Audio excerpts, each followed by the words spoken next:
السلام علیکم ورحمۃ اللہ وبرکاتہ۔ اعوذ باللہ من الشیطان الرجیم، بسم اللہ الرحمن الرحیم۔ وَإِذِ ابْتَلَىٰ إِبْرَاهِيمَ رَبُّهُ بِكَلِمَاتٍ فَأَتَمَّهُنَّ قَالَ إِنِّي جَاعِلُكَ لِلنَّاسِ إِمَامًا قَالَ وَمِنْ ذُرِّيَّتِي قَالَ لَا يَنَالُ عَهْدِي الظَّالِمِينَ۔ صدق اللہ العلی العظیم۔ رب اشرح لی صدری ویسر لی امری واحلل عقدۃ من لسانی یفقہوا قولی رب زدنی علما۔ یاد کرو کہ جب ابراہیم علیہ السلام کو اس کے رب نے چند باتوں میں آزمایا اور وہ ان سب میں پورا اتر گیا تو اس نے کہا، میں تجھے سب لوگوں کا پیشوا بنانے والا ہوں۔ ابراہیم علیہ السلام نے عرض کیا، اور کیا میری اولاد سے بھی یہی وعدہ ہے؟ اس نے جواب دیا، میرا وعدہ ظالموں سے متعلق نہیں ہے۔ سورہ البقرہ آیت نمبر 124 کی تلاوت اور ترجمانی ابھی ہم نے سماعت کی۔ اب انشاءاللہ یہاں سے سیرت ابراہیم علیہ السلام کا سلسلہ جاری ہے الحمدللہ۔ سورہ بقرہ میں یہاں سے آیت نمبر 124 سے سلسلہ شروع ہوتا ہے۔ انشاءاللہ ہم اس کا مطالعہ کریں گے۔ ان آیات سے پہلے اس میں موسیٰ علیہ السلام کے دور سے بحث کی گئی۔ موسیٰ علیہ السلام سے لے کر اللہ کے رسول صلی اللہ علیہ وسلم کے عہد تک بنی اسرائیل کی سیرت اور ان کے انبیاء اور ان کی شریعتوں اور اللہ کے ساتھ ان کے عہد اور پیمان کے سلسلے میں ان کی روش کے گرد گھومتی تھی۔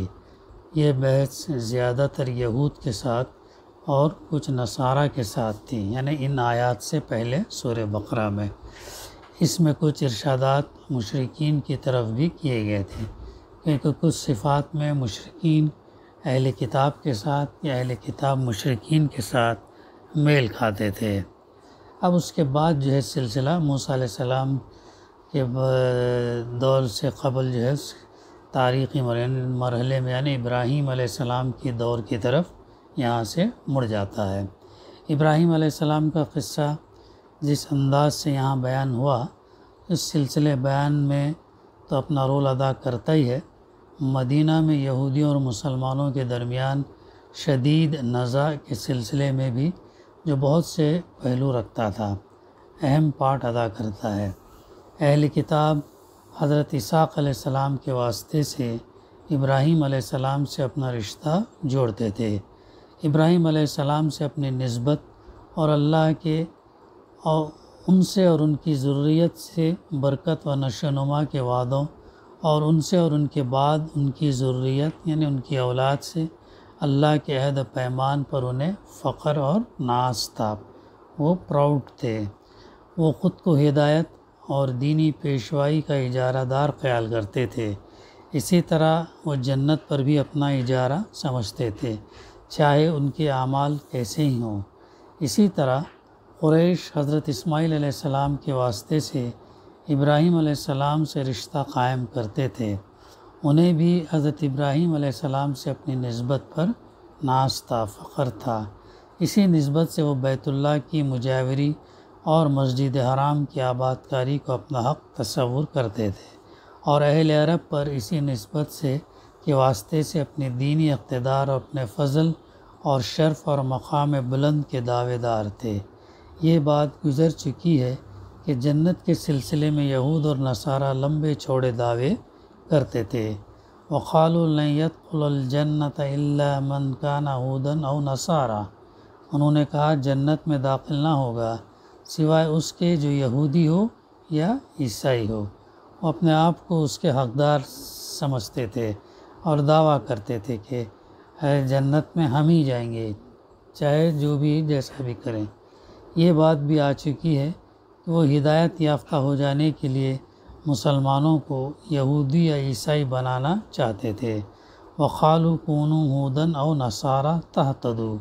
انہوں نے کہا یہودی ہو جاؤ، عیسائی ہو جاؤ، ہدایت پائیں گے۔ یہ ان کا کلیم تھا۔ پھر بات ان لوگوں تک جا پہنچی تھی جو خدائی عبادت گاہوں میں اللہ کے ذکر کو روکنے اور انہیں ویران کرنے کی کوشش کر رہے تھے۔ ہم نے واضح کیا تھا کہ یہ گفتگو خاص طور پر قبلے کی تبدیلی کے قضیے کے سلسلے میں یہود کی روش اور ان کے اس زہریلے پروپیگنڈے سے متعلق ہے جو اس مسئلے کے بارے میں اسلامی صفوف میں کر رہے تھے۔ کہتے تھے نا کہ وہ چونکہ اللہ کے رسول صلی اللہ علیہ وسلم مکے سے مدینہ ہجرت کرنے کے بعد بھی جو ہے قبلہ بیت المقدس رہا، اور یہ تقریباً 17 مہینے تک جو ہے قبلہ بیت المقدس رہا۔ اس کے بعد جو ہے تحویل قبلے کا حکم آیا 17 مہینے کے بعد۔ تو یہود اور نصارہ کہتے تھے پھر اگر قبلہ تبدیل ہوا تو 17 مہینے کی عبادت کے بارے میں کیا؟ وہ نماز جو اس رخ کی طرف کر کے جو پڑھتے تھے تو ان نمازوں کا کیا ہوگا؟ ایسے اشکال جو ہے وہ سماج میں معاشرے میں پیدا کرتے تھے، اور خصوصاً جو کمزور ایمان والے تھے تو ان کی باتوں میں آ جاتے تھے اور ڈاؤٹ میں پڑ جاتے تھے۔ یہ تذکرہ پہ آ چکا ہے۔ اب ابراہیم علیہ السلام، اسماعیل اور اسحاق علیہ السلام کا تذکرہ اور مسجد حرام، اس کی تعمیر، اس کی آباد کاری اور اس کے شاعر کا ذکر موزوں وقت اور مناسب فضا میں آتا ہے۔ یہ اس لیے تاکہ ان بزرگوں سے نسبت اور ان سے تعلق کے سلسلے میں یہودی، عیسائی اور مشرکین جو دعوے رکھتے ہیں ان کے سلسلے میں اصل حقائق کو واضح کیا جا سکے، اور قبلے کے مسئلے کو جس کی طرف اہل ایمان کو کما حقہ متوجہ ہونا چاہیے بخوبی سمجھا سکے۔ اسی طرح دین ابراہیمی کی اصل حقیقت کیا تھی؟ توحید خالص ہے۔ یہود، نصارہ اور مشرکین کے توحید سے ہٹے ہوئے مسخ شدہ عقائد کے دین ابراہیم سے دور ہونے، اور حضرت ابراہیم علیہ السلام، اسماعیل علیہ السلام، اسحاق اور یعقوب علیہ السلام، اور انہی کے لقب اسرائیل ہے جس کی نسبت سے وہ بنی اسرائیل کہلاتے ہیں، یہ عقیدے اور آخری دین کے سلسلے میں امت مسلمہ کے عقیدے کے مابین بے حد قرب ہے۔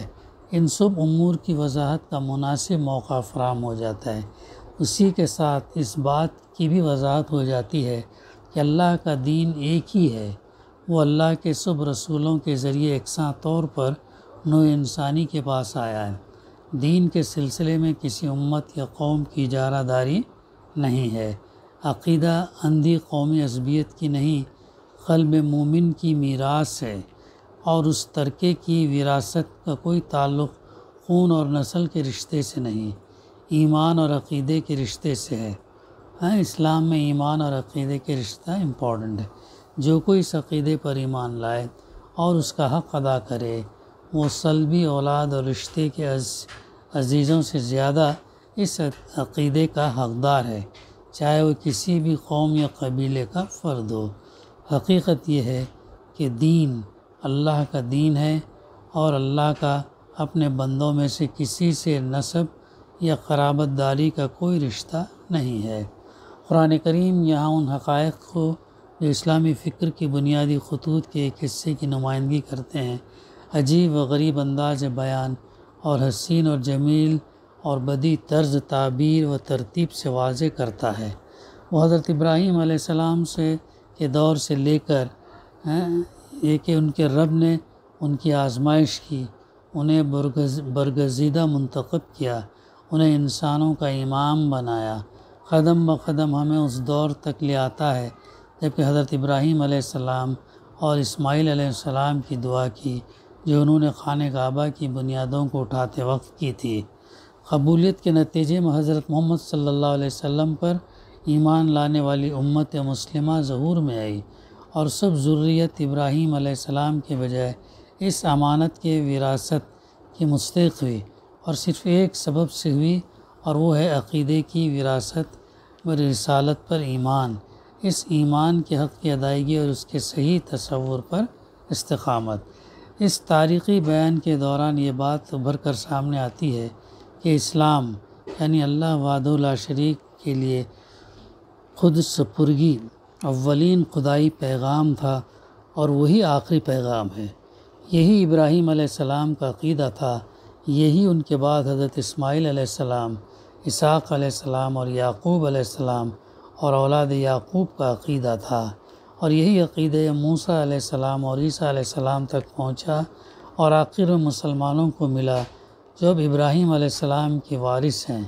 تو جو شخص اس واحد عقیدے پر ثابت قدم رہے، وہی اس کا اور اس سے جو عہد و پیمان اور بشارتیں وابستہ ہیں ان کا وارث ہے، اور جو اس عقیدے سے منحرف اور ملت ابراہیمی سے روگرداں ہے، وہ عہد خداوندی سے منحرف ہے، اور وہ اس عہد کی وراثت اور اس کی بشارتوں سے محروم رہے گا۔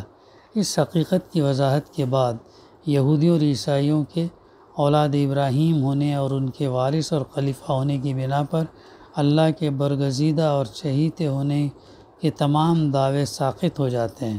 اس عقیدے سے منحرف ہوتے ہی ان کے تمام دعوے خود بخود ساقط ہو گئے۔ اسی طرح خانہ کعبہ کی تولیت اور اس کی آباد کاری اور نگرانی کے شرف کے سلسلے میں قریش کی اجارہ کے سب دعوے بھی کالعدم ہو جاتے ہیں۔ خانہ کعبہ کے بانی اور اس کے معمار کے عقیدے سے انحراف کے نتیجے میں وہ ان کی وراثت کے حق سے محروم ہو گئے۔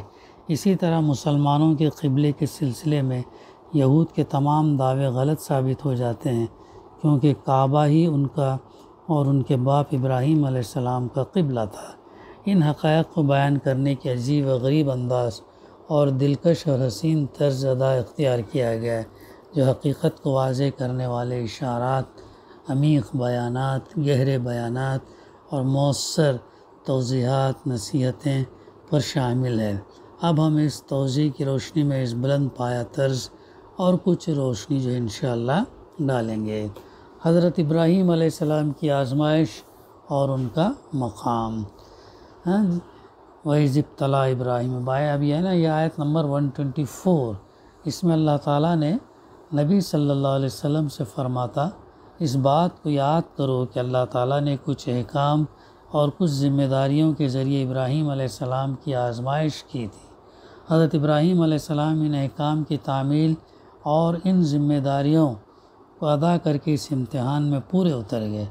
تو اللہ تعالیٰ نے قرآن مجید میں ایک اور مقام پر ابراہیم علیہ السلام کے سلسلے میں اس بات کی شہادت دی ہے کہ وہ اللہ تعالیٰ کی عائد کردہ ذمہ داریوں سے اس طرح عہد برآ ہوئے کہ اللہ ان سے راضی ہوا اور وہ اللہ کی عظیم شہادت کے مستحق ٹھہرے۔ وَإِبْرَاهِيمَ الَّذِي وَفَا، سورہ نجم، اور ابراہیم علیہ السلام کے جس نے حق ادا کر دیا صحیفے میں۔ یہ ایک عظیم مقام ہے، وفادار ذمہ داریوں کو کما حق ادا کرنے کا مقام۔ اس عظیم مقام پر ابراہیم علیہ السلام فائز ہوئے، جیسا کہ خود اللہ عز و جل نے اس کی شہادت دی۔ انسان اپنے ضعف اور اپنی کوتاہی کی بنا پر نہ تو ایفا عہد کرتا ہے اور نہ استقامت کا ثبوت دیتا ہے۔ اس مقام پر پہنچنے کے بعد ابراہیم علیہ السلام اس بشارت اور اس اعتماد کے مستحق ہوتے ہیں، قال انی جاعلک للناس اماما۔ اللہ نے فرمایا میں تمہیں انسانوں کا پیشوا بنانے والا ہوں، انسانوں کا امام، جسے لوگ اپنا رہنما اور پیشوا بنائیں گے، جو انہیں اللہ کی طرف لے جائے گا اور جو خیر تک پہنچانے میں ان کا پیشوا ہوگا۔ لوگ اس کے پیرو ہوں گے اور اس کی قیادت تسلیم کریں گے۔ انسانی فطرت کا پاس اور لحاظ۔ اس موقع پر انسانی فطرت انسان کی دامنگیر ہوتی ہے، یہ کہ اولاد اور نسل کے ذریعے اس کا مشن چلتا رہے۔ یہ ایک عمیق فطری شعور ہے جو اللہ تعالیٰ نے انسانی فطرت میں رکھا ہے تاکہ زندگی کا نشوونما ہو، وہ مقررہ طریقے پر رواں دوا رہے۔ جس کام کو اگلوں نے شروع کیا تھا، بعد کے لوگ اس کی تکمیل کرتے رہیں، اور اس طرح مختلف ادوار کی قومیں ایک دوسرے سے تعاون اور اشتراک، کوآپریشن کرتی رہیں۔ کچھ افراد اس فطری شعور کو کچل دینا یا اس کی راہ میں رکاوٹیں کھڑی کرنا یا اسے بیڑیاں پہنانا چاہتے ہیں، لیکن یہ شعور اسی دور رس مقصد و عنایت کے حصول کے لیے انسانی فطرت کی اصل بنیاد میں وحدت کیا گیا ہے۔ اسلام میں ترقی کے قوانین کی بنیاد یہی فطری شعور ہے۔ اس طرح کے قوانین دراصل انسانی فطرت کا جواب ہے اور اس لیے وضع کیے گئے کہ فطرت پوری مستعدی کے ساتھ روب عمل ہو اور اس کے بس میں جتنی طاقت ہے اسے اپنی جد جہد میں صرف کر سکے۔ حقیقت یہ ہے کہ اس فطری بنیاد کو ڈھانے کی جتنی کوششیں کی جائیں گی وہ انسانی فطرت کو جڑ بنیاد سے ڈھانے کی کوششیں ہیں۔ وہ فاسد سماجی طور و طریق کی خرابیوں کا ایسا علاج ہے جو تکلف، کوتاہی، فکر اور نظر اور ظلم و تعدی پر مبنی ہے۔ یہ دراصل اشارہ ہے مغربی نظریات خصوصاً کمیونزم کے نظام کی طرف اشارہ ہے۔ اس کے برعکس ایک اور علاج ہے جو فطرت سے متصادم ہوئے بغیر بگاڑ کی اصلاح کرتا ہے، لیکن اس کے لیے ہدایت اور ایمان کی، نفس انسانی کے گہرے علم کی، انسانی فطرت اور ساخت کے بارے میں دقیق غور و فکر کی اور ایک ایسے نقطہ نظر کی ضرورت ہے جو حسد اور کینہ کے مریضانہ جذبات سے جو تعمیر اور اصلاح سے زیادہ توڑ پھوڑ اور انسانی تہذیب کی طرف لے جاتے ہیں، خالی اور پاک ہو۔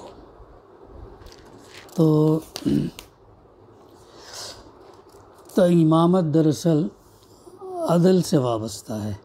قال ومن ذریتی، ابراہیم علیہ السلام نے کہا اور میری اولاد میں سے کیا ان کو بھی امامت ملے گی؟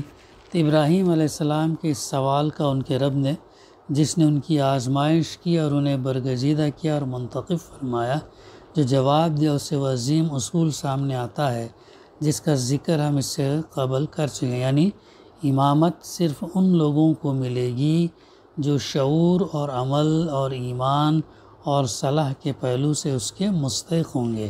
بہت امپورٹنٹ پوائنٹ ہے، امامت کن لوگوں کو ملے گی وہ بتایا جا رہا ہے۔ امامت کا کوئی تعلق نسبی اور نسلی میراث سے نہیں ہے۔ اللہ سے قرب کا تعلق گوشت اور خون کے رشتے سے نہیں، دین اور عقیدے کے رشتے سے ہے۔ اس سلسلے میں قرابت، خون اور قوم کے دعوے جاہلیت کے دعوے ہیں جو صحیح اسلامی فکر سے بنیادی طور پر متصادم ہیں۔ قال لا ینال عہدی الظالمین، فرمایا میرا عہدہ ظالموں سے متعلق نہیں۔ ظلم کی مختلف قسمیں اور صورتیں ہیں۔ ایک ہے شرک کر کے خود اپنے اوپر ظلم کرنا، اور دوسری قسم ہے زیادتی اور سرکشی کر کے انسانوں پر ظلم کرنا۔ قرآن مجید میں ظلم زیادہ تر شرک اور اللہ کی نافرمانی کے مفہوم میں، اور ظالم مشرک اور اللہ کے باغی اور نافرمان کے مفہوم میں آیا ہے۔ بالفاظ دیگر خود اپنے اوپر ظلم کرنے کے معنی میں رہا انسانوں پر ظلم و ستم، تو وہ ظلم کا معروف مفہوم ہے ہی۔ تو یہ چیز اور تو اس کو ڈیٹیل میں مفسر نے سمجھایا۔ اسی طرح ظالموں کو جس امامت سے محروم رکھا گیا اس میں ہر طرح کی امامت اور پیشوائی شامل ہے۔ رسالت کی امامت، خلافت کی امامت، نماز کی امامت اور ہر طرح کی پیشوائی اور امامت کی خواہ کوئی بھی قسم ہو، اس کے استحقاق کے لیے عدل اساس اور بنیاد کی حیثیت رکھتا ہے۔ جو شخص کسی طرح کے ظلم کا بھی ارتکاب کرتا ہے وہ ہر طرح کی امامت اور رہنمائی کے حق سے محروم ہو جاتا ہے اور حق امامت کھو دیتا ہے۔ یہ بات جو ابراہیم علیہ السلام سے کہی گئی ہے، اور یہ عہد جو ایسے صیغے کے ساتھ کیا گیا ہے جس میں کوئی پیچیدگی و ابہام نہیں ہے، اس امر میں قطعی ہے کہ یہود اپنے ظلم، اپنے فسق، اللہ کے احکام سے اپنے سرتابی اور اپنے جد امجد ابراہیم علیہ السلام کے عقیدے سے انحراف کے نتیجے میں قیادت اور امامت کے منصب سے معزول کر دیے گئے۔ 4,000 سال تک اللہ سبحانہ وتعالیٰ نے ان کو موقع دیا۔ جب وہ موقع انہوں نے ادا نہیں کیے تو اللہ تعالیٰ نے ان کو معزول کر دیا اور قبلہ خانہ کعبہ حرم کو شفٹ کر دیا۔ تو دراصل یہ کیا تھا، یہ شفٹ کرنا قبلہ دراصل امامت کی تبدیلی تھی۔ بنی اسرائیل سے امامت جو ہے تبدیل ہو کر امت مسلمہ کے اوپر آ گئی۔ یہ بات جو ابراہیم علیہ السلام سے کہی گئی اور یہ عہد جو ایک ایسے صیغے کے ساتھ کیا گیا جس میں کوئی پیچیدگی اور ابہام نہیں ہے، اس امر میں بھی قطع ہے کہ جو لوگ اپنے آپ کو مسلمان کہتے ہیں وہ بھی اپنے ظلم، اپنے فسق اللہ کے راستے سے بود اور شریعت الہی کو پس پشت ڈال دینے کے نتیجے میں قیادت اور امامت کے منصب سے معزول کر دیے گئے۔ ان کا اسلام کا دعویٰ جبکہ انہوں نے اللہ کی شریعت اور اس کے بھیجے ہوئے نظام زندگی کو زندگی کے میدان سے الگ کر دیا ہے، حقیقتاً ایک جھوٹا دعویٰ ہے جو عہد خداوندی کے اساس اور بنیاد پر ثابت اور قائم نہیں ہے۔ انشاءاللہ آئندہ سلسلہ ہم جاری رکھیں گے۔ دعا ہے کہ اللہ سبحانہ و تعالی ہمیں کہنے سننے سے زیادہ قرآن مجید سے ہم استفادہ کریں، قرآن مجید کو اس کے روح اور اسپرٹ سے ہم سمجھیں اور اپنی عملی زندگی میں جتنا ہو سکے وہ قرآن مجید کی تعلیمات کو جو ہے داخل کریں۔ اپنا جائزہ، اپنا احتساب قرآن مجید کی آیتوں سے جو ہے ہم لیں، آیا اس کے مطابق ہماری زندگی گزر رہی یا اس کے مخالف پر۔ دعا ہے کہ اللہ سبحانہ و تعالی ہمیں کہنے سننے سے زیادہ عمل کرنے کی توفیق عطا کرے۔